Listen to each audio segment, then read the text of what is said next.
What it do, everybody? This is your man Edgardo Cervantes, come to you live from the spot once again, and this time I'm giving you my full thoughts for Deadpool 2. If you guys did not do so, please check out my mini review that I did I think prior to 2 weeks from now, when it first came out on May 11th. But even though the link will be down below, it's just like a minute 31, and I had to do it a little quietly because my mom was sleeping. But either way, let's get into it. First off, foremost though, again, shout out to my cousins and my homie Josh who saw it with me. You already know, you guys were amazing, and just, you know, obviously because this movie is so dope, we laughed our asses off, and again, just fun overall. So let's hit to the synopsis right now. Wisecracking mercenary Deadpool meets Russell, an angry teenage mutant who lives in an orphanage, Fire Fist, by the way.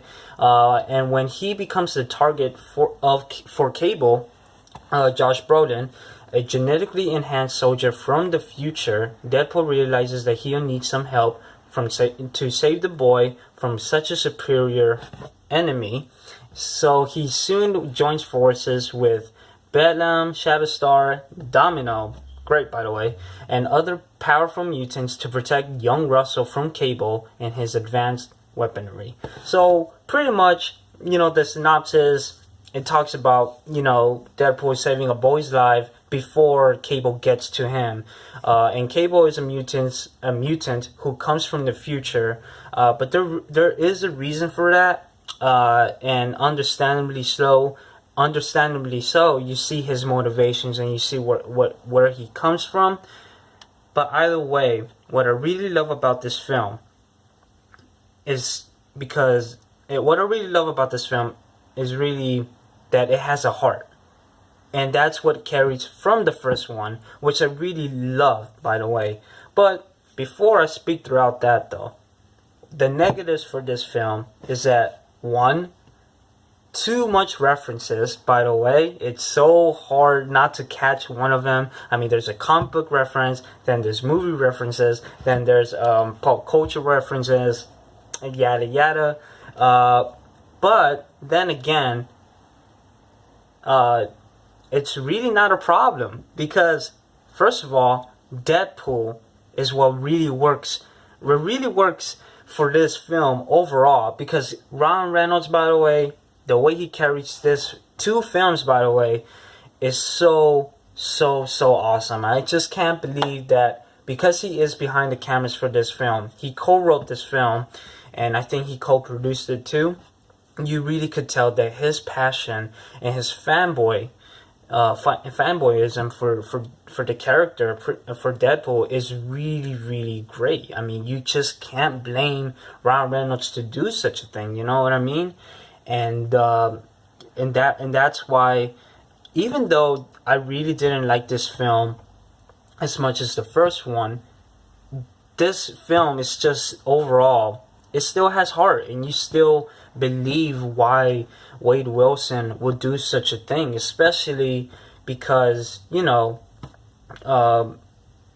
coming off from the first one and how he loved Vanessa, you know, he still would do the same thing for love itself in order to have a family now. You know what I mean? But I mean, there you go. I mean, that's what it is. You know, Deadpool finding ways to not just love himself, but overall, what's so important to have such chemistry with people, or build a team, just build a family overall, and it's really damn dope. But the execution, it could be up and down. That's the only thing that bothers me throughout the film. But what I really like the film too is that the film doesn't really doesn't feel so long, even though for a 2-hour film. But the pace is really fast, and you really feel like you're watching an hour film, or like an hour and 30-minute film. And, you know, it's really fast. But I mean, the action scenes were dope. I think director David Lynch, by the way, who was behind the cameras for John Wick 1 and 2. Who also co-directed Atomic Blonde, by the way. I thought those action scenes are just so phenomenal. and he was also behind Civil War, and you could tell that the action scenes in Civil War were an influence from John Wick and other action films that he worked on in the past before. But his direction for this film was really, really good. I cannot give him enough credit, because actually I can't, by the way. But I really can't wait to see other of his projects. I thought he did a good job. Even though the action scenes were a little misstep from, I think, in the middle, until the end of the film. In the middle, it really kind of felt slow at some points, but then again, the action scenes really paid off, especially in the beginning. I thought it was phenomenal, the way it was shot too. So yeah, and Domino, who I mentioned that she's great, who I mentioned earlier that she was great. You see the sense of her power. When Deadpool says, luck isn't really cinematic. It really is. It pays off really well, and I really love her character. It's just so cool to see the power of luck on screen, like never seen before too. It's just so clean and smooth. You know what I mean?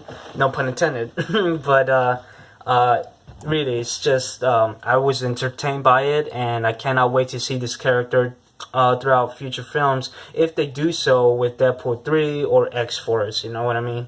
Josh Brolin, who was Cable, really done another great job with this character. I really want to see more time, though. That's the only thing, more screen time, because his presence in the film felt it just felt strong. And but because this is a Deadpool film, you really can't put too much or force this character to be the story in this film overall. But Cable is just cool. You see his telekinesis being used here, his weaponry from the future. It's just, oh my god, Cable on screen, not disappointed. I really felt entertained by it. Again, just like Domino's character. But overall, the only thing, that another flawed thing, is that there really isn't a villain in this film, even though they do show you the villain. But it really isn't. I don't want to spoil this. I don't want to spoil the film, but you really do see a really cool X-Men character that everybody saw before, especially in the cartoons. But he was just pretty damn good, especially when it was a surprise, hugely. But yeah, if y'all know who I'm talking about, please comment down below and let me know what y'all thought. You know what I'm saying? But anyway, my thoughts for this film overall is really fun. It does not disappoint. Not as good as the first one, but it really carries out. It really carries through what really made the first one so phenomenal and so great. And overall, I would give this film an 8.5 out of 10. This is really a fun film. It's really funny.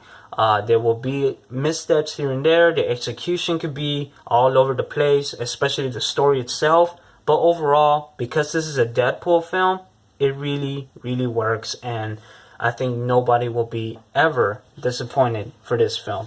So let me know what your thoughts are for this film. Like, comment, share, and if you are new, please subscribe to my YouTube channel, and I will do another movie review, especially for Solo that I saw a couple days ago, and I cannot wait to talk about it. So until next time, Eddie out, peace out, thanks, yeah.